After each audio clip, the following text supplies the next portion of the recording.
जय हिंद दोस्तों। चलिए आज जो है शुरुआत करते हैं त्रिकोणमिति का। त्रिकोणमिति हम पढ़ते हैं समकोण त्रिभुज में। तो समकोण त्रिभुज का कुछ बेसिक परिचय लेते हैं। समकोण त्रिभुज के बारे में सर्वप्रथम पाइथागोरस ने जो है आप लोगों को बताया था। पाइथागोरस ने बताया था कि समकोण त्रिभुज जो होता है एक ऐसा त्रिभुज होता है जिसमें एक कोण 90 अंश का होता है, हाँ, और शेष दो कोण कौन से होते हैं? न्यून कोण होते हैं। और 90 अंश के सामने वाला जो भुजा होती है ना इस त्रिभुज में, उसको हम कर्ण कहते हैं। और अन्य दो भुजा में से एक लंब होती है और दूसरी क्या होती है? आधार। यह किसने बताया था? पाइथागोरस ने बताया था। ठीक है, पाइथागोरस ने बताया क्या था कि जो हमारा ये त्रिभुज होता है समकोण त्रिभुज, इसमें जो कर्ण भुजा होती है, अगर कर्ण भुजा का वर्ग करेंगे तो अन्य दो शेष भुजाओं के वर्ग के योगफल के बराबर होगा। अन्य दो शेष भुजाओं के वर्ग के योगफल के बराबर होगा। इसने पाइथागोरस ने ये बताया था कि यदि कोई समकोण त्रिभुज होगा समकोण त्रिभुज में जो हमारी कर्ण होगा, कर्ण समकोण के सामने वाली भुजा जो कर्ण होगी उसका अगर वर्ग करेंगे तो इन अन्य दो भुजाओं के वर्ग के बराबर होगा। ठीक है, ये लंब और आधार कैसे डिसाइड होता है इसको हम अभी बताएंगे कि लंब कैसे डिसाइड होता है, आधार कैसे डिसाइड होता है। ठीक, चलिए अब थोड़ा सा अगर हम बात करें इसमें समकोण त्रिभुज के बारे में, तो पाइथागोरस ने इतना ही बताया था। त्रिकोणमिति में इसका बेसिक उपयोग है। ठीक है, अब आगे थोड़ा सा अगर बढ़ते हैं इसमें हम, तो आगे ये है त्रिकोणमिति के बारे में अगर चलते हैं हम, तो त्रिकोणमिति को समकोण त्रिभुज के आधार पर ही समझते हैं। यदि ये समकोण त्रिभुज है हमारा,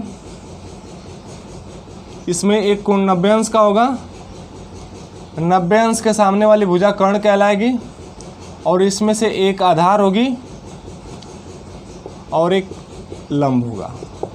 ठीक है, अगर हम बात करें इसमें, अगर इसका त्रिभुज का नाम लिख दें तो अगर त्रिभुज ए बी सी है, कर्ण को जो है अगर हम के से प्रदर्शित कर लें, लंब को यल से और आधार को ए से। ठीक है, तो त्रिकोणमिति में होता क्या है? त्रिकोणमिति में आपका जो है त्रिभुज में 3 भुजाएं हैं इसमें, तो त्रिभुज में जो है 3 भुजाएं हैं, तो त्रिकोणमिति में हम इन भुजाओं के अनुपात के बारे में ही पढ़ते हैं। इन भुजाओं के अनुपात के बारे में ही पढ़ते हैं। जैसे कहने का मतलब है कि अगर हम लंब और कर्ण के अनुपात के बारे में बात करें तो लंब और कर्ण का अनुपात जो होगा वो कहलाएगा साइन थीटा। साइन कहलाएगा, क्या कहलाएगा? Sine theta. ठीक है, अगर हम बात करें आधार और कर्ण का अनुपात तो ये कहलाएगा कास थीटा। अगर हम बात करें लंब और आधार का अनुपात का मतलब फ्रैक्शन होता है, आप लोग जानते ही हैं। तो लंब और आधार का अनुपात जो होगा आपका ये कहलाएगा tan थीटा। क्या कहलाएगा? tan theta. तो आप ध्यान से देख रहे हैं कि जो हमारा ये अनुपात मिला लंब बटे कर्ण, ये साइन थीटा, अगर उल्टे अनुपात के बारे में चलें, अगर हम कहें कर्ण बटे लंब, तो एक अनुपात और मिलता है। तो कर्ण बटे लंब जो होता है उसको हम कोसेक थीटा बोलते हैं। क्या बोलते हैं? कोसेक थीटा बोलते हैं। और यहाँ देखें इसके पे, तो यहाँ भी कर्ण बटे आधार हो जाएगा। क्या हो जाएगा? कर्ण बटे आधार हो जाएगा। इसको हम बोलते हैं सेक थीटा। क्या बोलते हैं? Sec theta. और यहाँ क्या हो जाएगा? आधार बटे लंब हो जाएगा। इसको हम बोलते हैं काट थीटा। क्या बोलते हैं? काट थीटा बोलते हैं। यानी कहने का मतलब 3 सीधा अनुपात मिला हमारा, साइन, कॉस, टेन, और 3 इनका विपरीत मिला, कोसेक, सेक और कॉट। यानी त्रिकोणमिति में यही 6 अनुपात होते हैं, बेसिक अनुपात। इन्हीं पे जो है पूरी त्रिकोणमिति आधारित है, यानी कि sine theta, cos theta, sec theta, tan theta, cot theta पे। ठीक है, अब अगर आगे बढ़ते हैं, इनको याद करने की कोशिश करें। अब समझिए ये लंब और आधार कैसे डिसाइड हुआ है। सबसे पहले इसको समझ लेते हैं। तो जो हम यहाँ थीटा माने हैं, अगर हम त्रिकोणमिति में अगर मुझे लेके चलना है, जैसे विशेष एक एंगल, तो इसमें समकोण त्रिभुज में 90 डिग्री होता ही है। 90 डिग्री के सामने वाला जो भुजा होती है उसको हम जो है कर्ण कहते हैं। अगर हम बात करें इस एंगल को लेके चलना है, इस एंगल को लेके जो है, अगर ये एंगल थीटा है, ए एंगल थीटा है, इस एंगल को लेके सभी त्रिकोणमितीय अनुपात के बारे में मुझे बताना है। तो इस एंगल को हम लिए हैं, इस वाले एंगल को, तो जिस एंगल को अगर हम लेंगे उस एंगल के सामने वाली भुजा जो होगी लंब कहलाएगी। क्या कहलाएगी? लंब। तो यहाँ इस थीटा हम इसको लिए हैं, तो इसके सामने वाली भुजा ए बी है। क्या है? ए बी है, तो हम ए बी को लंब कहेंगे और इसके समीप जो होगी ये वाली भुजा, ये हमारी आधार कहलाएगी। क्या कहलाएगी? आधार कहलाएगी। अगर हम त्रिभुज यही लेते हैं, ये वाला, अगर हमारा ये त्रिभुज जो है पी क्यू आर है, पी क्यू आर है, अगर हम कह दें कि इसमें 90 डिग्री है और ये भुजा हमारा कर्ण, 90 डिग्री के सामने वाली भुजा क्या कहलाएगी? कर्ण कहलाएगी। तो हमारा ये थीटा अगर हम कह दें कि इस एंगल को लेके चलना है, मुझे किस एंगल को लेके चलना है? इस एंगल को लेके चलना और सभी त्रिकोणमितीय अनुपात के बारे में बात करनी है, बतानी है। तो अगर हम P को थीटा मान रहे हैं, तो P के सामने वाली भुजा जो क्यू आर होगी, ये हमारी लंब होगी। क्या होगी? ये हमारी लंब होगी। आधार क्या हो जाएगा? ये वाली पी क्यू जो हो गया, पी क्यू भुजा जो हो जाएगी आपकी आधार हो जाएगी। तो मुझे आशा है कि आपको ये चीज़ समझ में आया होगा कि लंब और आधार कैसे डिसाइड हो रहा है। जिस एंगल को हम ले रहे हैं उस एंगल के सामने वाली भुजा को हम लंब कहेंगे और उसके जो है समीप वाली भुजा जो होगी, उसके पास वाली भुजा जो होगी, उसको हम क्या कहेंगे? आधार कहेंगे। ठीक है, इसको देखिए, एक मिनट, चलिए अब आगे बढ़ते हैं इस पर। तो ये त्रिकोणमितीय अनुपात याद करने के जो है कुछ बेसिक ट्रिक भी हैं, देखते हैं उनको। जैसे कि एक आता है लाल बट्टे कक्का। जैसे लाल बट्टे कक्का कहने का मतलब जो है, अगर हमारा ये 90 डिग्री है तो ये हमारा कर्ण हो जाएगा। अगर इसको थीटा मान रहे हैं तो ये हमारा लंब हो जाएगा, ये हमारा क्या हो जाएगा? आधार। के से हमें यहाँ पे कर्ण है, यल से लंब है, ए से आधार है। ए से क्या है? आधार। अगर हम ऊपर लेते हैं अनुपात के बारे में, तो पहला अनुपात जो होगा साइन का होगा, यानी साइन बराबर होता है लंब बटे कर्ण। दूसरा अनुपात जो हो जाएगा कास का हो जाएगा, कास बराबर जो हो जाएगा आधार बटे कर्ण। तीसरा अनुपात जो हो जाएगा टैन का हो जाएगा, लंब बटे आधार। अब यहाँ से अगर इन्हीं का विपरीत कर दें तो यहाँ कोसेक हो जाएगा। क्या हो जाएगा? कोसेक। कोसेक जो हो जाएगा कर्ण बटे लंब। यहाँ क्या हो जाएगा? सेक हो जाएगा, कर्ण बटे आधार। यहाँ क्या हो जाएगा? कॉट हो जाएगा, आधार बटे लंब। समझ में आया होगा आप लोग को। चलिए अब आगे बढ़ते हैं, इसमें इनका कुछ क्वेश्चन करते हैं, बेसिक क्वेश्चन करते हैं। चलिए क्वेश्चन करते हैं। जैसे कि याद रखिएगा इसको, साइन बराबर लंब बटे कर्ण, कास बराबर आधार बटे कर्ण और टैन बराबर लंब बटे आधार। इन्हीं के बेसिक पे जो हम प्रश्न करेंगे। ठीक है, चलिए क्वेश्चन लेते हैं। यहाँ पे क्वेश्चन इस तरीके से है, अगर साइन थीटा बराबर साइन स्क्वायर थीटा बराबर साइन थीटा बराबर 1/2, तो हमें वैल्यू फाइंड करनी है 4 cos cube theta minus 3 cos theta की। तो इस त्रिभुज के मेथड से जो है पाइथागोरस प्रमेय का प्रयोग करके हम इसका वैल्यू फाइंड कर सकते हैं। इसी की वैल्यू मुझे फाइंड करनी है। ठीक है, अब यहाँ साइन थीटा के बारे में बात करें तो साइन थीटा बराबर 1/2 दे रखा है आप। तो ट्रेंगल बनाइए। ट्रेंगल आपने बना लिया, कौन सा वाला? समकोण त्रिभुज। इसमें एक कोण 90 डिग्री का है, तो 90 डिग्री के सामने वाली भुजा कर्ण कहलाएगी, ये हमारी क्या कहलाएगी? अगर हम इसको थीटा मानते हैं तो ये वाली भुजा हमारी क्या हो जाएगी? लंब, और ये क्या हो जाएगी? आधार हो जाएगी। आपको पता है साइन थीटा बराबर लाल बट्टे कक्का के आधार पर अगर चलते हैं तो पहला साइन होता है, तो साइन थीटा बराबर होता है लंब बटे कर्ण। यानी कहने का मतलब ये जो होगा 1/2 जो है ये लंब बटे कर्ण, यानी कहने का मतलब एक लंब है और कर्ण कितना है? 2 है। अगर हम लंब को 1 मान लें और कर्ण को 2 मान लें यहाँ पे, तो आधार पाइथागोरस प्रमेय की सहायता से निकाल पाएंगे। तो पाइथागोरस प्रमेय की सहायता से क्या है? पाइथागोरस प्रमेय क्या है? ए के ए एल और ये क्या? ए। तो के स्क्वायर बराबर जो होता है एल स्क्वायर प्लस ए स्क्वायर, कहने का मतलब कर्ण का वर्ग बराबर लंब का वर्ग प्लस आधार का वर्ग। हमको कर्ण और लंब पता है, आधार निकालनी है। कर्ण कितना भी है? 2 का वर्ग बराबर 1 का वर्ग प्लस ए स्क्वायर, आधार का स्क्वायर। अब यहाँ क्या कर देंगे? 4 बराबर 1 प्लस आधार का स्क्वायर, यहाँ साइड में देख लेते हैं, एक इधर प्लस इधर जाएगा तो माइनस हो जाएगा, 4 माइनस 1 बराबर आधार का स्क्वायर, तो आधार स्क्वायर बराबर हो जाएगा 3, आधार बराबर वर्ग उधर जाएगा तो वर्गमूल हो जाएगा। कहने का मतलब आधार कितना आया हमारा, √3 आया। √3 आ गया तो अब यहाँ से हम वैल्यू फाइंड कर सकते हैं। अब हमारा जो है त्रिभुज में जो है सारी भुजाएं पता चल गई, तो हम त्रिभुज में सारी भुजाएं पता चल गई तो हमको देखिए इस क्वेश्चन में कास दिया है, तो कास थीटा जो होगा उसका भी अनुपात का मान तो हम निकाल ही सकते हैं। तो आप ध्यान से देखिए साइन थीटा बराबर इतना था, अगर कास थीटा का अगर हम मान निकालें तो कास थीटा बराबर होता है आधार बटे कर्ण, आधार बटे कर्ण। तो आधार कितना है अगर इस थीटा के लिए, √3 है, और कर्ण कितना भी है 2 है, √3/2 है आधार बटे कर्ण। अगर इसकी वैल्यू की बात करें तो अब जहाँ जहाँ कास थीटा है वहाँ पे हम क्या रख सकते हैं, √3/2 रख सकते हैं। तो 4 × √3/2, अब यहाँ जो है होल क्यूब है तो होल क्यूब कर देंगे माइनस। अब क्या है यहाँ पे क्वेश्चन में आगे 3 × जो है कास थीटा का वैल्यू कितना आया, √3/2 आया। चलिए अब इसकी जो है इसको सॉल्व करते हैं। तो √3 1 का पावर 3 है, तो यानी यहाँ हमारा आ जाएगा 3 √3, यहाँ जो है 2 का जो है क्यूब करेंगे तो 8 आ जाएगा, माइनस में 3 √3/2 आ जाएगा। ये भी 4 से 8 को काटेंगे तो 2 टाइम्स में कट जाएगा, यानी यहाँ पे कितना बचा,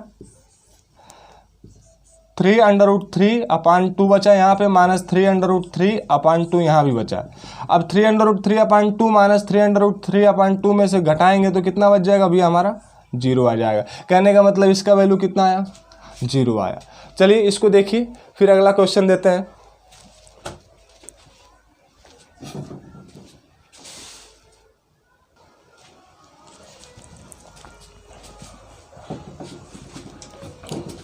चलिए इसको करते हैं, इस प्रश्न को इसको कर सकते हैं 2 तरीके से। चलिए पहले आपको जो है जो बताएं मेथड, ट्रायंगल मेथड, उसी से करते हैं।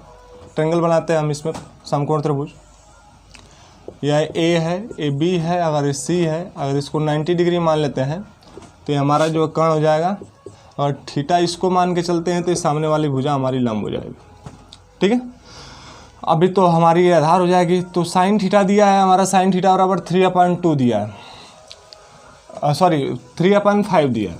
चलिए यानी कि साइन थीटा बराबर होता है लंब बटे कर्ण, यानी लंब 3 दिया है, कर्ण कितना दिया है 5, तो आधार निकाल सकते हैं। जब आधार निकालेंगे यानी 5 का स्क्वायर बराबर 3 का स्क्वायर प्लस आधार का स्क्वायर, तो आधार का स्क्वायर करेंगे तो 5 का स्क्वायर में से जो है 3 का स्क्वायर माइनस होगा, आधार का स्क्वायर बराबर 25 माइनस क्या हो जाएगा 9, आधार बराबर क्या हो जाएगा 16 बचेगा, तो √16 हो जाएगा। ये आधार बराबर क्या हो जाएगा भैया हमारा 4 हो जाएगा, यानी आधार कितना है हमारा 4 यूनिट आया।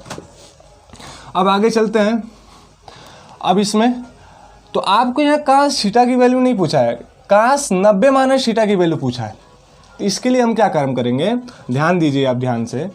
तो समकोण त्रिभुज है तो इसमें एक एंगल तो फिक्स है हमारा 90 डिग्री का, एक एंगल तो फिक्स है हमारा इसमें 90 डिग्री। अब बात करते हैं दूसरे एंगल के बारे में, इसमें दूसरे एंगल के बारे में। तो यहाँ हम इसको थीटा माने हैं, तो हमारा ये तीसरा वाला जो एंगल होगा ये कितना होगा। आपको पता होगा कि किसी भी त्रिभुज के जो है तीनों अंतःकोणों का योगफल जो होता है 180 डिग्री का होता है, जिसमें से जो है एक एंगल समकोण त्रिभुज में तो 90 डिग्री का हो गया, तो बचा कितना हमारा, ये शेष 2 कितने होंगे, शेष 2 90 डिग्री के ही होंगे। यानी कहने का मतलब ए वाला दोनों एंगल 90, इन दोनों एंगल का अगर सम करेंगे तो ये 90 डिग्री ही आएगा। तो यानी कहने का मतलब अगर हम इसको थीटा मान लिए हैं तो ए वाला एंगल क्या होगा। अब आपको पता है कि अगर इन दोनों का सम 90 डिग्री है तो यह थीटा होगा, तो यह 90 माइनस थीटा होगा। बोलो आया ना, होगा ना, यह थीटा होगा तो 90 में से थीटा घटा देंगे तो उतना ही तो बचेगा। समझ में आया ना। यानी कहने का मतलब जो हमको यहाँ पे वैल्यू फाइंड करनी है कास 90 माइनस थीटा और अपान में साइन 90 माइनस थीटा का, तो इसके लिए हमारा यानी थीटा ए लेना, ए वाली वैल्यू लेनी है। तो जब ये थीटा हम ए वाली लेंगे तो इसके लिए जो है लंब और आधार बदल जाएंगे, तो इसके सामने वाला लंब ए हो जाएगा हमारा, यानी लंब हमारा ए 4 हो गया, और आधार इसके लिए हमारा आधार क्या हो गया, ए वाला हो गया।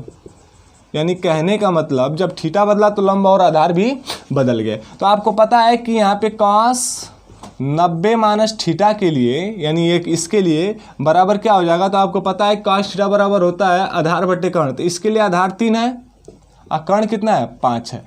अब साइन 90 माइनस थीटा बराबर क्या हो जाएगा, तो साइन थीटा बराबर आपको पता है कि लंब बटे कर्ण होता है, तो इसके लिए भैया इस एंगल के लिए लंब क्या है 4 है और कर्ण क्या है 5 है, यानी 4 बटे में क्या हो जाएगा 5 हो जाएगा।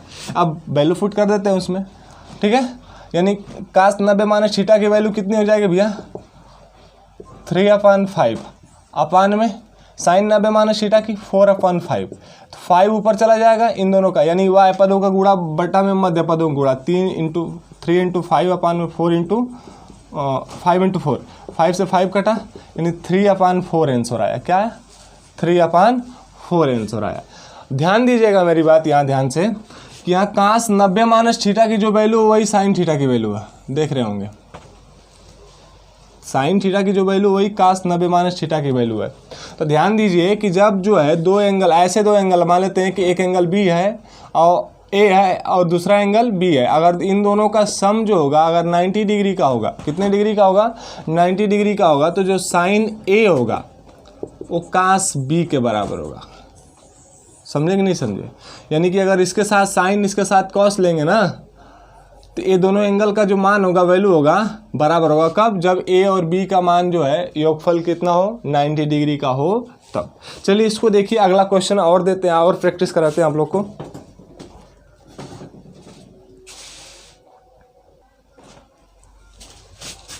चलिए इसको देखते हैं। देखिए इसको दो तरीके से कर सकते हैं। चलिए पहले इसको करवाने के लिए कुछ बताते हैं आपको। जैसे मैंने आपको बताया कि साइन थीटा बराबर होता है लंब बटे कर्ण, काश थीटा बराबर होता है आपका आधार बटे कर्ण, टैन थीटा बराबर जो होता है आपका टैन थीटा बराबर होता है लंब बटे आधार, कोसेक थीटा बराबर जो होता है आपका कोसेक थीटा बराबर जो होता है आपका कर्ण बटे लंब होता है, सेक थीटा बराबर जो हो जाएगा आपका यहाँ पे कर्ण बटे आधार हो जाएगा, और कॉट थीटा बराबर जो हो जाएगा क्या हो जाएगा भैया कॉट थीटा बराबर आधार बटे लंब हो जाएगा। ध्यान से देखिएगा यहाँ पे, तो हमारा ये साइन और जो कोसेक है एक दूसरे के विपरीत है, यानी कहने का मतलब यहाँ अगर और फार्मूला निकालना चाहें हम तो लिख सकते हैं साइन थीटा बराबर जो होता है 1/में में कोसेक थीटा लिख सकते हैं, ठीक है। और इसी तरीके से देखेंगे ध्यान से, तो कॉस और सेक को, किसको कॉस और सेक को, तो कॉस थीटा बराबर जो हो जाएगा 1/में में सेक थीटा लिख सकते हैं। ध्यान से देखिएगा, कास थीटा बराबर 1/में में सेक थीटा, दोनों एक दूसरे के उल्टा है विपरीत है। इसी तरीके से देखिएगा टैन थीटा और कॉट थीटा को, टैन थीटा और कॉट थीटा को देखिए, टैन थीटा भी जो है कॉट थीटा का विपरीत है, यानी टैन थीटा बराबर भी लिख सकते हैं 1/में में कॉट थीटा, ठीक है। टैन थीटा बराबर भी लिख सकते हैं 1/में में कॉट थीटा, इसी का जस्ट विपरीत भी लिख सकते हैं कॉसेक थीटा बराबर 1/में में साइन थीटा, सेक थीटा बराबर 1/में में कॉस थीटा, और कॉट थीटा बराबर 1/में में टैन थीटा। ध्यान देखिए इसमें जो है कुछ और रिलेशन मिल रहे हैं आपको, ध्यान से देखिए। अगर हम साइन और कॉस का रेशियो निकालें, किसका साइन और कॉस का रेशियो निकालें, यहाँ पे ध्यान से देखिए, साइन हमारा क्या है, साइन हमारा जो है साइन थीटा जो है लंब बटे कर्ण, कास क्या है भैया कास थीटा बराबर क्या है यहाँ पे आधार बटे कर्ण। अगर इनका रेशियो निकाले यानी साइन थीटा अपान में कॉस थीटा निकाले, तो अपान का मतलब डिवाइड ही होता है, यानी साइन थीटा में कॉस थीटा से भाग, यानी लंब बटे कर्ण भागे जो है आधार बटे कर्ण, लंब बटे कर्ण भागे आधार बटे कर्ण। तो आपको पता है भिन्न का भाग जो है गुणा में बदलता है, तो लंब बटे कर्ण गुणे जो है कर्ण बटे आधार, कर्ण से कर्ण कटा, जो क्या बचा यहाँ पे भैया लंब बटे आधार। आपको पता है लंब बटे आधार बराबर क्या होता है टैन थीटा होता है, क्या होता है टैन थीटा होता है, यानी साइन थीटा अपान में cos theta, sine theta upon में कॉस थीटा बराबर लंब बटे आधार, यानी कहने का मतलब टैन थीटा कह सकते हैं। क्या कह सकते हैं टैन थीटा कह सकते हैं, यानी कहने का मतलब यहाँ लिख सकते हैं कि टैन थीटा बराबर साइन थीटा अपान में कॉस थीटा, अपान में कॉस थीटा लिख सकते हैं। आपको समझ में आया होगा, यानी टैन थीटा बराबर साइन थीटा अपान में कॉस थीटा लिख सकते हैं। कैसे आया देख लिए यहाँ पे। इसी तरीके से सेम जो है कॉट थीटा बराबर जो हो जाएगा, कॉट थीटा बराबर जो हो जाएगा कॉसेक थीटा अपान में सेक थीटा हो जाएगा, कॉसेक थीटा अपान में सेक थीटा हो जाएगा। यानी कहने का मतलब हमने इतना रिलेशन दिया साइन थीटा, कॉस थीटा और टेन थीटा, और जो है दो और रिलेशन दिया यहाँ पे टेन थीटा बराबर साइन थीटा अपन में कॉस थीटा और कॉट थीटा बराबर कोसेक थीटा अपन में सेक थीटा। इसी के सहायता से जो है एक क्वेश्चन हम करते हैं। चलिए ट्रेंगल पे तो हो ही सकता है, ट्रेंगल बना के वाला प्रश्न, इसका डिनोमिनेटर यानी हर कुछ नहीं तो एक है, यानी कॉट थीटा बराबर जो है ये हो जाएगा हमारा इस तरीके से कि कॉट थीटा बराबर जो होता है आधार बटे लंब होता है, यानी आधार √5 हो गया, लंब जो है 1 हो गया, कर्ण निकाल लेंगे, उसके बाद वैल्यू उन सब का फाइंड करके रख देंगे उसमें। तो वो तरीका तो हो ही सकता है, इस तरीके से भी हम प्रश्न करते हैं इसमें। तो चलिए आगे बढ़ते हैं इसमें। अब करना क्या है इसमें, करना मुझे है, मिटाते हैं इसको, याद रखिएगा, यानी हमने फार्मूला दिया है यहाँ पे कि कॉट थीटा बराबर जो है कोसेक थीटा अपान में सेक थीटा, इसी का उपयोग करते हैं। और एक दिया था टेन थीटा बराबर जो होता है साइन थीटा अपान में कॉस थीटा। चलिए अब यहाँ ध्यान से देखिए, कॉट थीटा को हम लिख सकते हैं कोसेक थीटा अपान में सेक थीटा, अपान में सेक थीटा इक्वल टू जो है √5 इक्वल टू √5, इसका और कुछ नहीं तो 1 है। यानी कहने का मतलब काश थीटा बराबर √5 और सेक थीटा बराबर 1, यानी कि कहने का मतलब यहाँ डायरेक्ट रख सकते हैं कि काश थीटा बराबर कणी में 5 और सेक थीटा बराबर 1, यानी काश थीटा कोसेक थीटा की जगह कणी में 5 और सेक थीटा की जगह 1, यानी कोसेक थीटा की जगह कणी में 5 अगर मान रखे हैं यहाँ से, तो कणी में 5 का स्क्वायर हो जाएगा यहाँ पे, प्लस 1 का स्क्वायर, अब बटा में क्या हो जाएगा, कणी में 5 का स्क्वायर और माइनस 1 का स्क्वायर। यानी कहने का मतलब यहाँ कणी में 5 है तो 5 हो जाएगा, अब प्लस का 1, यहाँ क्या हो जाएगा 5 हो जाएगा, माइनस का 1, यानी ऊपर 6 बटे में, ऊपर 6 आया, नीचे क्या आया 4 आया। अब 3 अगर 2 से डिवाइड करें तो 2 3 6 और 2 दूना के 4, यानी कि हमारा आंसर आया 3/2। आप ध्यान दिए होंगे कि हमारा आंसर कितना आया 3/2। अब इसको ट्रेंगल से बना के भी कर सकते हैं। ट्रेंगल बनाएंगे यहाँ पे, अगर इसको हम थीटा मान लिए, अगर ये 90 डिग्री का है तो एक कर्ण हो जाएगा, अगर इसको हम थीटा मान लिए तो ये लंब है हमारा आधार, तो लंब हमारा कितना हो जाएगा, यहाँ हमारा कॉट थीटा बराबर होता है आधार बटे लंब, तो आधार हमारा कितना हो जाएगा कर्ण में 5, लंब कितना हो जाएगा 1। तो इस तरीके से कर्ण भी निकाल लेंगे पाइथागोरस प्रमेय की सहायता से, और इस प्रश्न को जो है एक और विधि से सॉल्व कर सकते हैं। तो आज के लिए इतना ही पार्ट 1 में। पार्ट 2 जो है अगले वीडियो में जो है हम बताएंगे पार्ट 2 में कि जो है अगर हम साइन कॉस में कैसे बदलता है एंगल के थ्रू, और जो है टेन कोसेक सेक में जो है एंगल के थ्रू कैसे रिलेशन होते हैं उसको हम बताएंगे। यानी कहने का मतलब चतुर्थांश के बारे में बताया जाएगा कि जो है निर्देशांक ज्यामिति में पढ़ते हैं, प्रथम चतुर्थांश, द्वितीय चतुर्थांश, तृतीय और चतुर्थ में पढ़ते हैं, तो उसमें जो है साइन और कॉस जो है अपनी वैल्यू को कैसे बिहेव कराते हैं, कैसे उनकी वैल्यू चेंज होती है ना। तो आज के लिए इतना ही। अगर हमारा वीडियो अच्छा लगा होगा तो लाइक करिए, सब्सक्राइब करिए और शेयर करिए इसको आगे। धन्यवाद।